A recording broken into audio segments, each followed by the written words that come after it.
So before this video gets started, if you recently signed up to be an Uber driver, but you forgot to use a referral code to get your promo of up to $1,000, it's okay.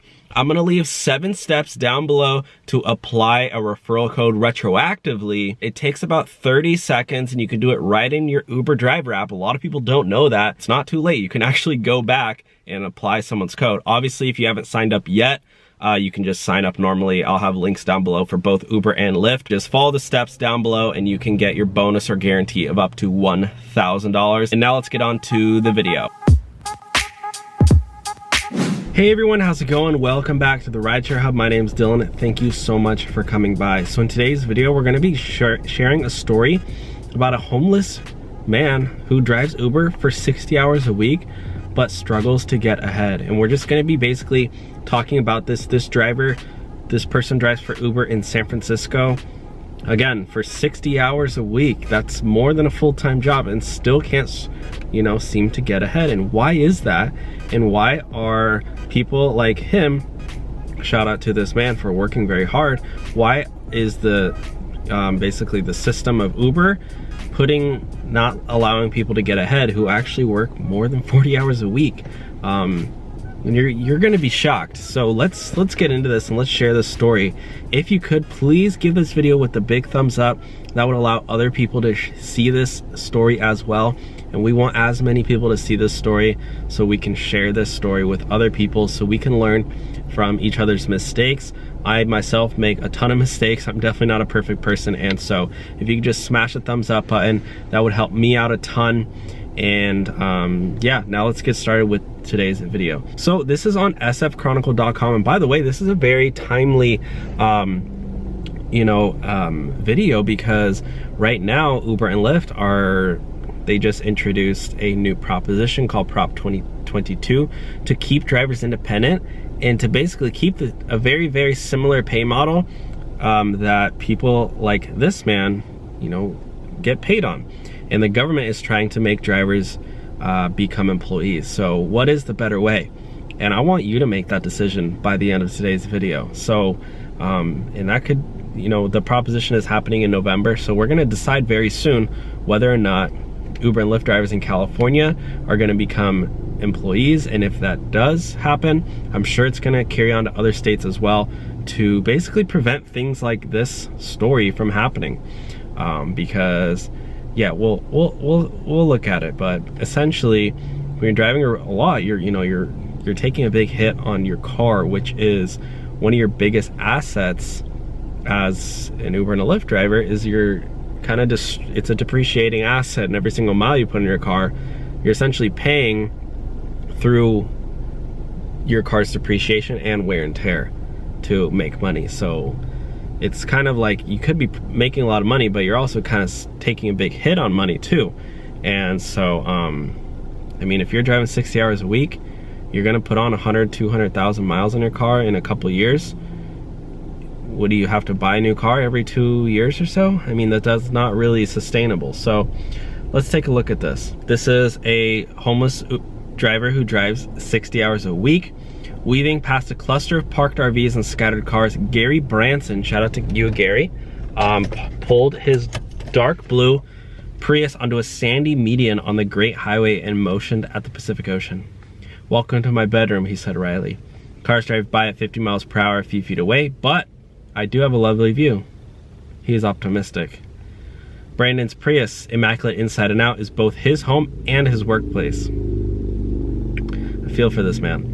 He is an Uber driver putting in some 60 hours a week behind the wheel to ferry passengers around San Francisco. Doing Uber in San Francisco is no joke. There is a lot of traffic. Late at night, he drives to a location where it's legal to park, reclines the navigator seat. Guys, by the way, he's 6'2" and he's sleeping in a Prius. Keep that in mind. And it sounds like he's sleeping in the driver's seat, which, sleeping in this is not that comfortable. He wraps in a red blanket and tries to block out the traffic noise to get some shut-eye.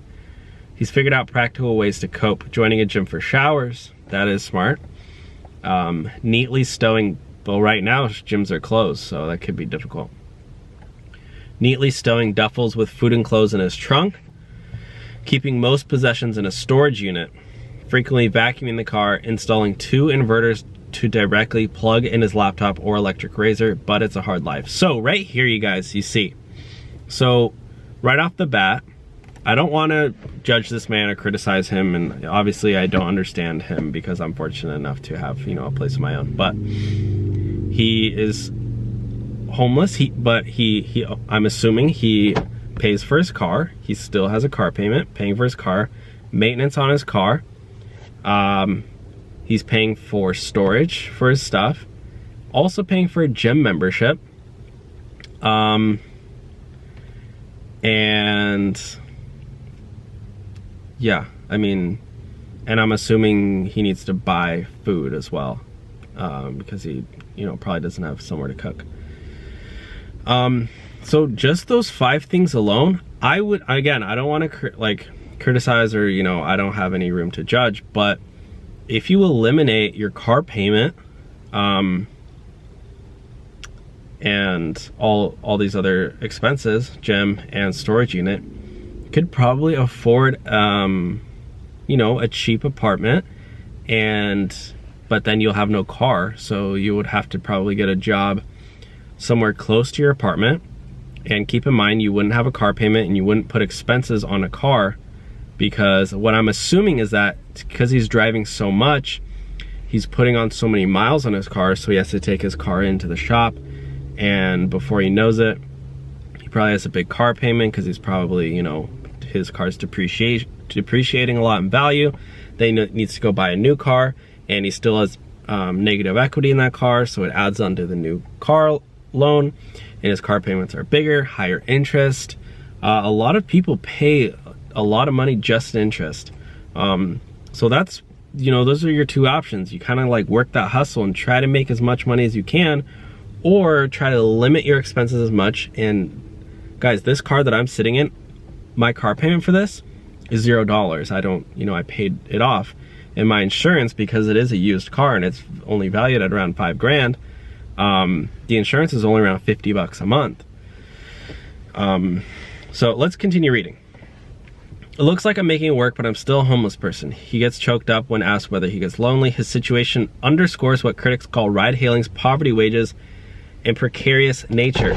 Although he earns $1,200 a week, he earns $1,200 per week after Uber's cut. That's after Uber already takes this cut. So Uber's making a lot of money off people like this guy. Work expenses such as gas, oil changes, new tires, and other, I forgot to include gas and when I was naming off those. Traffic tickets, again, you know, if you don't have a car, you're not gonna have traffic tickets.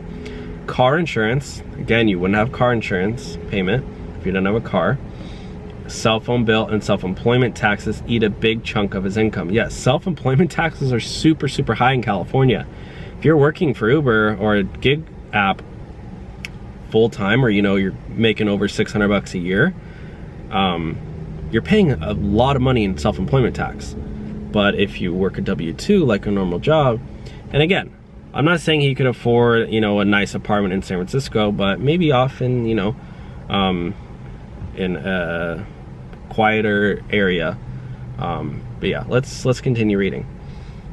Then there are unexpected car crises, such as when his engine and battery conked out, costing him $3,000. $3,000 right there. You know, if your apartment is $500 a month, you know, that's 6 months of your apartment right there. Or when his car got rear-ended 2 weeks ago, he drove a rough patch of road and ended up paying $1,140 to repair the front suspension. Personal expenses add up too. Food costs a lot more when you don't have a place to cook. That's what I was assuming as well. So anyways, guys, I just want to show you, like, this is the difference between working. This is like the dark side of the 2 comparisons that I've been talking about, of working as an independent contractor like this gentleman, or working as an employee where, you know, everything's guaranteed and you're not taking the hit on your car and everything, and you're not paying self-employment tax. My advice to this man, if he's watching this, is honestly, I would say just stop driving for Uber. It's not really working out. Like, and I would say try to limit your expenses, cut out, like sell the car, sell your car. If you have to buy a car, buy a $1,000 car just to get around town. $500 car, they exist. Facebook Marketplace and on Craigslist, or from friends, you know, whatever. Post on social media. And just get a very small apartment, live very frugally, you know, get whatever. If you need to get ramen noodles for a few weeks, just live off that, or, you know, whatever, beans and rice and beans. Get your head above water. I totally relate to this man, because I wasn't homeless, but the reason why I started driving Uber and Lyft was because I had a lot of credit card debt, and I had this car payment, and I just had so many expenses, payments, and I felt like I was trapped. I couldn't get my head out of water. So I drove Uber and Lyft, paid off one of my credit cards, and then I just got a normal job and did Uber and Lyft here and there on the side. And once I got that normal job, I was like, you know what, I was working 40 hours per week, every single week. It was just money I knew I could count on. And if I wanted to work extra, I was doing tutoring at the time too, which so I could do tutor 1 or 2 days a week. Then I would drive Uber and Lyft here and there. So, but yeah, I mean, that's it for today's video. I want to hear your thoughts down below. But again, shout out to Gary Branson for being on today's video. Thank you. I'll talk to y'all soon. Have a great and amazing day. Love you guys. Stay safe out there. Bye.